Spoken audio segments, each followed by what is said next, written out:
Functional relationship express करता है between the supply of A commodity and the various determinants of supply.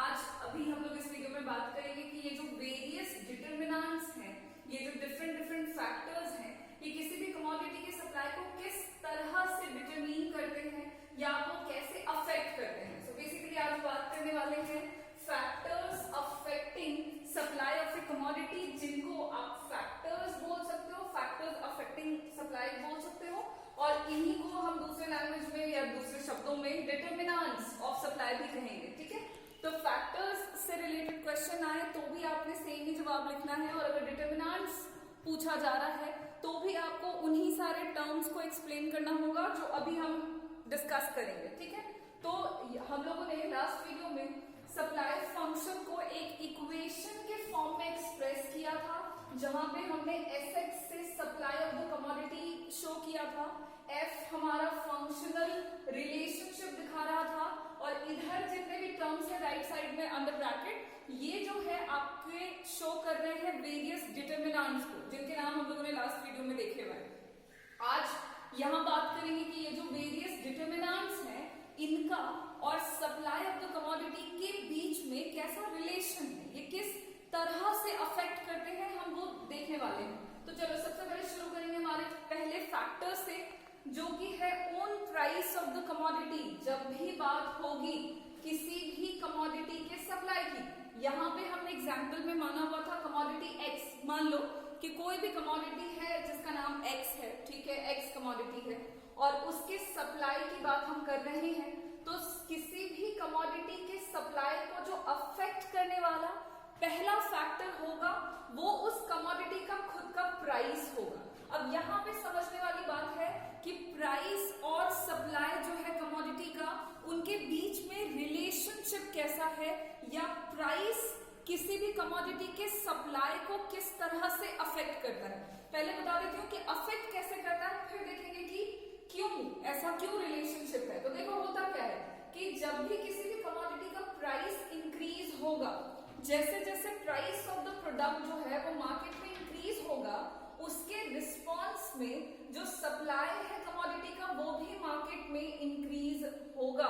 मतलब price बढ़ेगा तो जो सप्लाई है वो भी बढ़ेगा, और इसका जस्ट ऑपोजिट है कि अगर किसी भी कमोडिटी का प्राइस मार्केट में डिक्रीज करता है तो उसके रिस्पॉन्स में जो कमोडिटी की क्वांटिटी सप्लाइड है इन द मार्केट वो भी आपकी डिक्रीज होती है। अब सोचोगे कि ऐसा कैसे हो रहा है भाई, प्राइस के बढ़ने पे तो जनरली डिमांड जो है वो घट जाता है, तो फिर सप्लाई कैसे बढ़ता है। तो एक चीज जरा ध्यान से समझ लें, हम लोगों ने ये यूनिट जब शुरू किया था, हमने वहीं पर मैंने आपको बोला था कि आप मान लो कि आज से आप सारे के सारे प्रोड्यूसर हैं, और आपको अब प्रोड्यूसर की तरह देखना है कि एक प्रोड्यूसर बिहेव कैसे करता है। यहाँ पे हम कंज्यूमर्स बिहेवियर एक्सप्लेन नहीं कर रहे हैं, ना ही हम कंज्यूमर बिहेवियर डिस्कस कर रहे हैं। तो एज अ प्रोड्यूसर आप सोच के देखो जरा कि अगर आप कोई कमोडिटी मार्केट में बेच रहे हैं, एनी काइंड ऑफ कमोडिटी, अब सोच लो कोई भी, अगर उस प्रोडक्ट का प्राइस जो है मार्केट में इंक्रीज होता है, तो उस सिचुएशन में एज अ प्रोड्यूसर आप क्या करोगे। तो प्रोड्यूसर जो है वो जो भी डिसीजन लेगा, जो भी काम करेगा, वो अपने गोल को, अपने ऑब्जेक्टिव को पूरा करने के लिए करेगा। अब सवाल है कि प्रोड्यूसर का ऑब्जेक्टिव क्या होता है, तो किसी भी प्रोड्यूसर का जो ऑब्जेक्टिव है वो है टू अर्न मैक्सिमम प्रॉफिट। और मैक्सिमम प्रॉफिट कब मिलेगा, अगर आप जो भी प्रोडक्ट मार्केट में बेच रहे हैं, सप्लाई कर रहे हैं, अगर उस प्रोडक्ट की कीमत मार्केट में बढ़ जाती है, तो उस सिचुएशन में क्योंकि आपको प्रॉफिट चाहिए, तो प्राइस के बढ़ने पर आप क्या सोचोगे कि this is a golden opportunity कि भाई कीमत बढ़ गई है तो ज्यादा सप्लाई करते हैं मार्केट में, जिससे हमारा फायदा जो है वो ज्यादा से ज्यादा हो। तो प्रोड्यूसर हमेशा अपने गोल को अचीव करने के बारे में सोचता है, जो कि है मैक्सिमम प्रॉफिट। और एज अ प्रोड्यूसर आप हमेशा यही कोशिश करेंगे कि आपके प्रोडक्ट की कीमत अगर मार्केट में बढ़ी है तो उसके रिस्पॉन्स में जो सप्लाई आप करेंगे क्वांटिटी की, वो आप ज्यादा करोगे, वो आप बढ़ा दोगे। इसका जस्ट ऑपोजिट है, अगर आप जिस कमोडिटी को मार्केट में सप्लाई कर रहे हो उसकी कीमत मार्केट में घट जाती है, उस सिचुएशन में उसके रिस्पॉन्स में आप अपने quantity supplied of the commodity को भी घटा दोगे, क्योंकि ऐसा करना आपको लगेगा प्रॉफिटेबल है, बिकॉज आप कम कीमत पे ज्यादा सप्लाई कर दोगे तो फिर आपका मैक्सिमम प्रॉफिट वाला सपना सपना ही रह जाएगा एज अ प्रोड्यूसर। तो उस केस में जो प्राइस है वो बढ़ेगा तो सप्लाई भी बढ़ता है, और प्राइस घटेगा तो सप्लाई ऑफ द कमोडिटी जो है वो भी डिक्रीज होता है। यानी कि अगर कहा जाए कि price of the commodity and quantity supplied के बीच में कैसा रिलेशन हुआ, तो प्राइस जो है कमोडिटी का वो उसके सप्लाई के साथ डायरेक्टली रिलेटेड होता है। डायरेक्टली रिलेटेड मतलब एक बढ़ रहा है दूसरा बढ़ेगा, एक घट रहा है दूसरा भी घटेगा।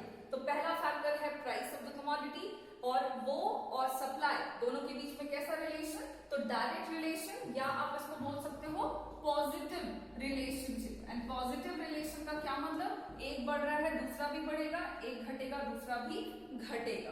अब देखते हैं हमारे दूसरे फैक्टर को, जो कि है आपका पीआर। पीआर यहाँ पे इंडिकेट कर रहा है price of the related goods. हमने लास्ट वीडियो में देखा है कि रिलेटेड गुड्स जो हैं वो किस तरह के होते हैं, कितने तरह के रिलेटेड गुड्स की बात कर रहे हैं हम लोग। तो यहाँ पे हम लोग जो बात करेंगे वो सब्स्टिट्यूट गुड्स की बात करेंगे, कि सब्स्टिट्यूट गुड्स जिसका एग्जाम्पल आप ले सकते हो टी एंड कॉफी। ये सब्स्टिट्यूट गुड्स के एग्जाम्पल हो गए आपके, कि किसी भी कमोडिटी का जो कोई भी प्रोडक्ट जो है वो आपस में किस तरह से रिलेटेड होते हैं सब्स्टिट्यूट गुड्स में। तो सब्स्टिट्यूट गुड्स में होता क्या है कि या तो कंज्यूमर एक प्रोडक्ट को चुनेगा, अगर वो नहीं मिल रहा है या उसको वो नहीं यूज करना, तो उसकी जगह पर वो दूसरे प्रोडक्ट का इस्तेमाल कर सकता है। तो यहाँ पे जो दो प्रोडक्ट होते हैं वो एक दूसरे को रिप्लेस करने वाले होते हैं। एक मिलेगा तो दूसरा यूज होगा, एक नहीं मिलेगा तो दूसरा यूज होगा, और दूसरा नहीं मिलेगा तो पहला यूज होगा। तो इस तरह के प्रोडक्ट को हम सब्स्टिट्यूट गुड्स कहेंगे, जो कि रिलेटेड गुड्स के अंदर आता है।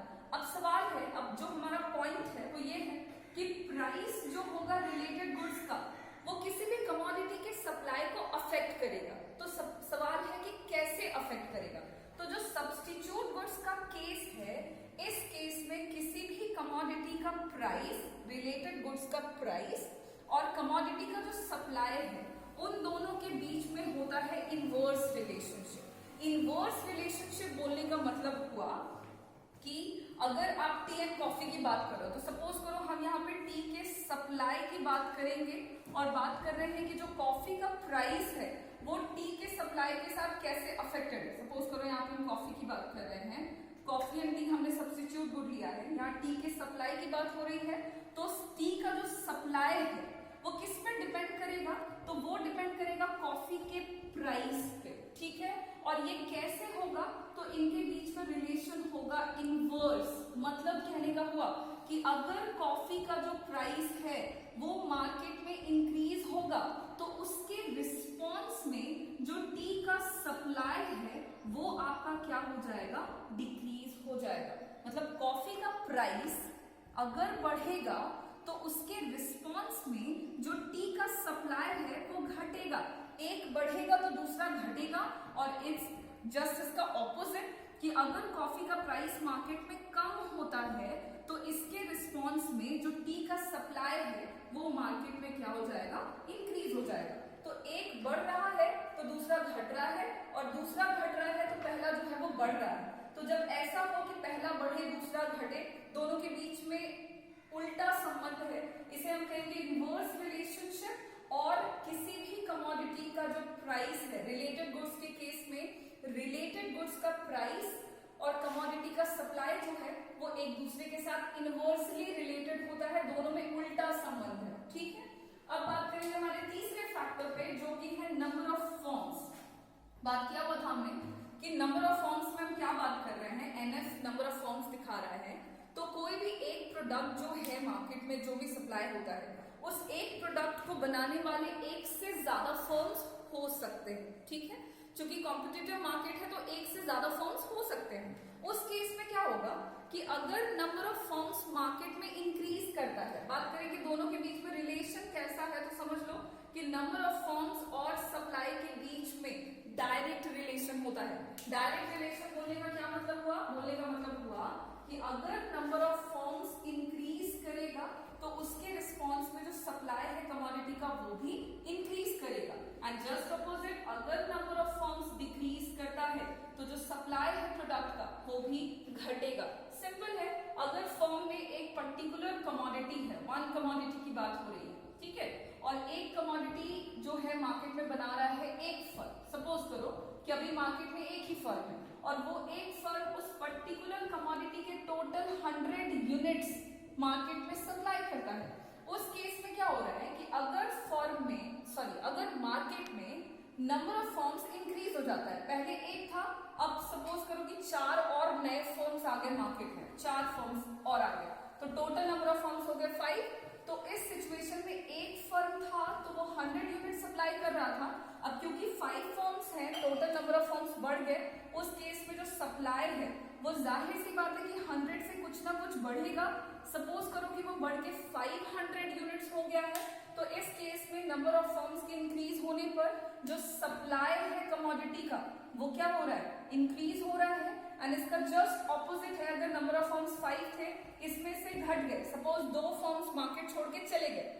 अभी यहाँ इस पे दिमाग नहीं लगाना है कि फर्म्स मार्केट छोड़ के क्यों चले गए, क्या हो गया, आपको ये सब नहीं सोचना है। आपने बस सिंपली जानना है कि नंबर ऑफ फर्म्स बढ़ेगा तो सप्लाई बढ़ेगा, और अगर नंबर ऑफ फर्म्स डिक्रीज करता है, सपोज करो घट गया, तो उस केस में है आपका सप्लाई जो है वो भी क्या हो जाएगा, डिक्रीज कर जाएगा। तो देखो, एक बढ़ रहा है तो दूसरा भी बढ़ रहा है, और एक घट रहा है तो दूसरा भी घट रहा है, और इस तरह के रिलेशनशिप को हम पॉजिटिव रिलेशनशिप कहते हैं, डायरेक्ट रिलेशनशिप कहते हैं। So number of firms and the supply of the commodity are directly related to each other.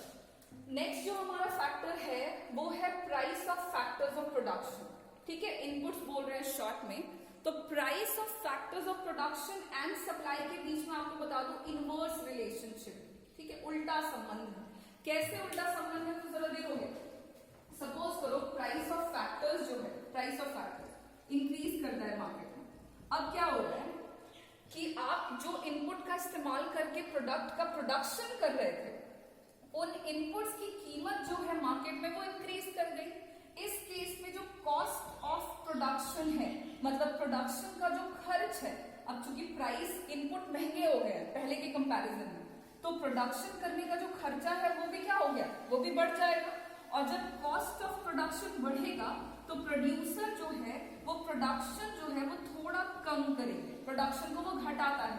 तो जब प्रोडक्शन को प्रोड्यूसर कम करेंगे, उस केस में जो सप्लाई होगा, क्योंकि अब बन ही रहा है सामान कम, तो जो सप्लाई है वो भी मार्केट में क्या हो जाएगा, कम हो जाएगा। यानी कि प्राइस ऑफ फैक्टर्स के इंक्रीज होने पर जरा देखो, सप्लाई ऑफ द कमोडिटी क्या हो रहा है, घट रहा है। इसका जस्ट उल्टा देखो कि अगर मार्केट में प्राइस ऑफ फैक्टर्स जो है वो कम हो जाता है, सपोज करो कीमत घट जाती है, उस केस में क्या होगा कि पहले इनपुट जो है वो जिस कीमत पे खरीद रहे थे, अब उससे कम कीमत लगेगी, यानी कि जो कॉस्ट है वो आपका घटेगा।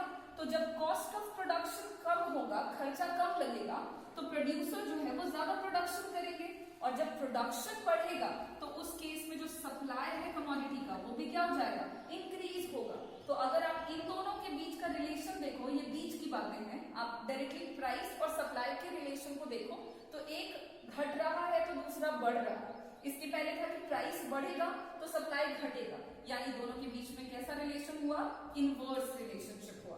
तो price of factors and supply are inversely related to each other. बात करते हैं अगले फैक्टर पे, जो कि है हमारा जी, that is goal of the firm. ठीक है, गोल ऑफ द फर्म की बात करते हैं कि किसी भी फर्म का जो गोल होता है वो आपस में किस तरह से रिलेटेड होता है, जरा वो देख लें हम लोग। तो मैंने बताया था आपको कि गोल में जब भी हम बात करेंगे तो किसी भी फर्म का ना 2 एम हो सकता है, दोनों एक साथ नहीं होगा, ठीक है, अलग अलग टाइम पे हो सकता है।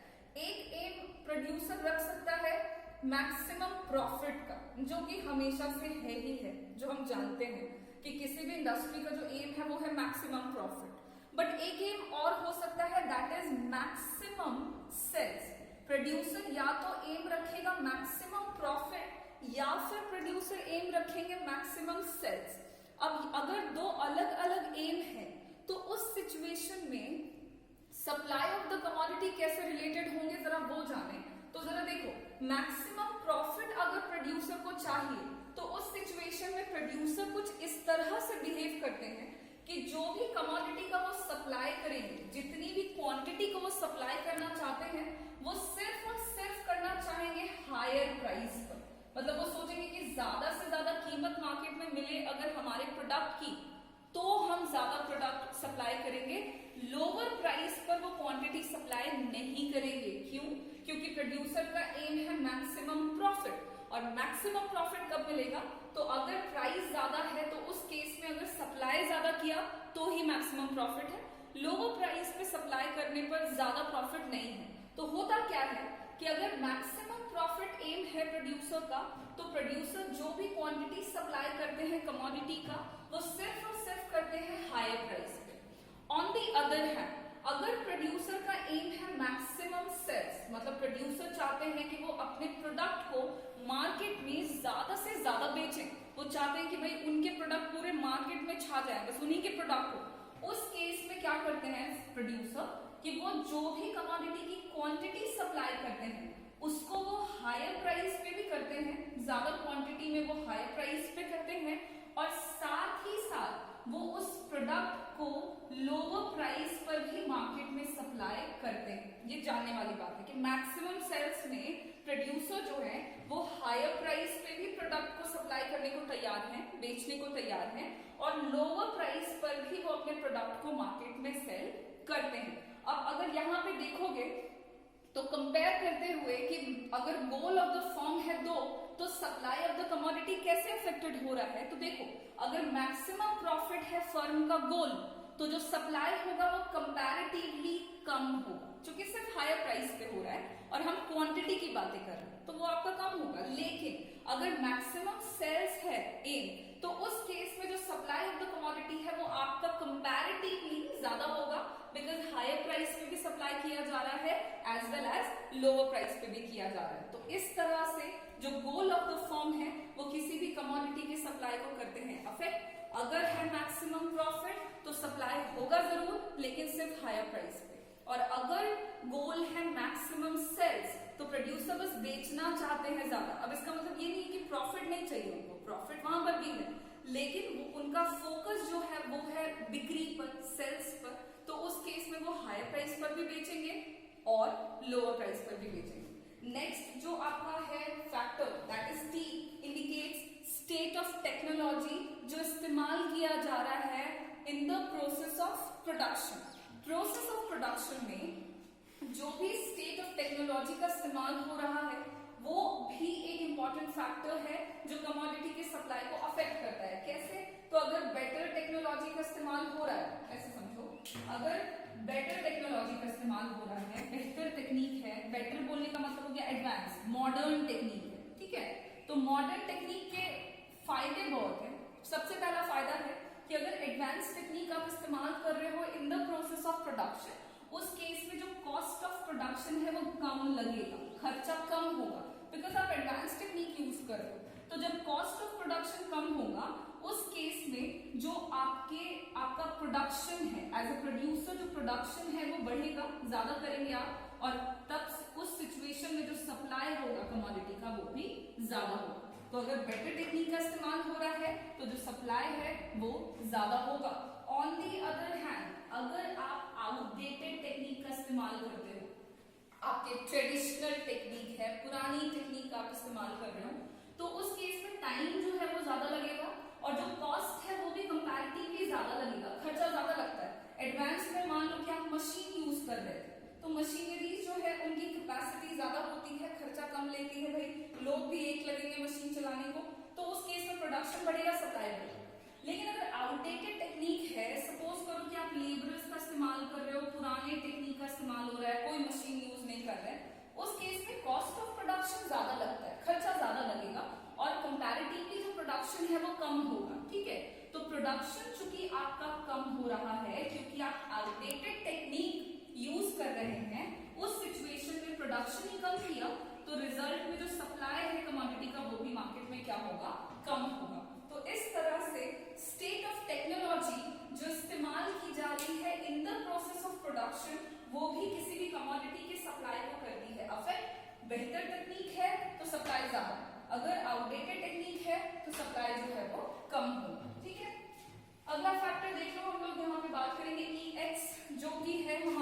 बिजनेस एक्सपेक्टेशंस, जो बिजनेस एक्सपेक्टेशन है वो भी एक इम्पॉर्टेंट फैक्टर है जो किसी भी कमोडिटी के सप्लाई को अफेक्ट करता है। अब यहाँ पे एक्सपेक्टेशन में हम किस तरह की उम्मीदों की बात कर रहे हैं जो प्रोड्यूसर लगाता है, तो देखो सिंपली बोले तो एक हो गया पॉजिटिव एक्सपेक्टेशन, कि भाई पॉजिटिव एक्सपेक्टेशन बोलने का मतलब हो गया कि एज अ प्रोड्यूसर आप सोच रहे हैं कि आपका बिजनेस फ्यूचर में आपको और ज्यादा रिटर्न में प्रॉफिट देगा, आपका बिजनेस अच्छे से चलेगा।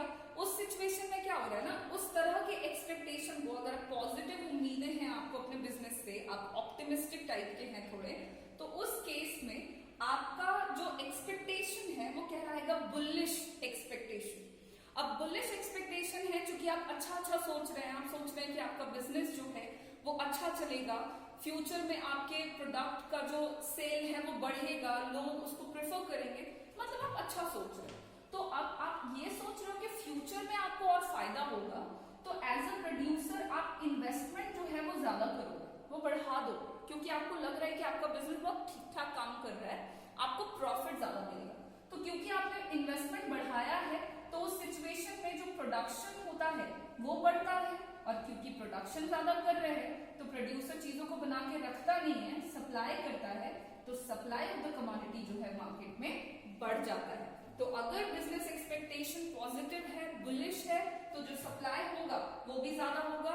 ये बीच की बात याद रखेंगे कि इन्वेस्टमेंट बढ़ता है जिसके कारण प्रोडक्शन बढ़ता है, एंड देन रिजल्ट में जो सप्लाई है वो भी क्या हो जाता है, इंक्रीज होता है। अब सारे लोग ऑप्टिमिस्टिक नहीं होते हैं, सब लोगों को एक जैसा थॉट नहीं आता कि हमारा बिजनेस चल पड़ेगा, निकल पड़ेगा, बिल्कुल छप्पर फाड़ करके हम लोगों को प्रॉफिट मिलेगा, ऐसा सब नहीं सोचते।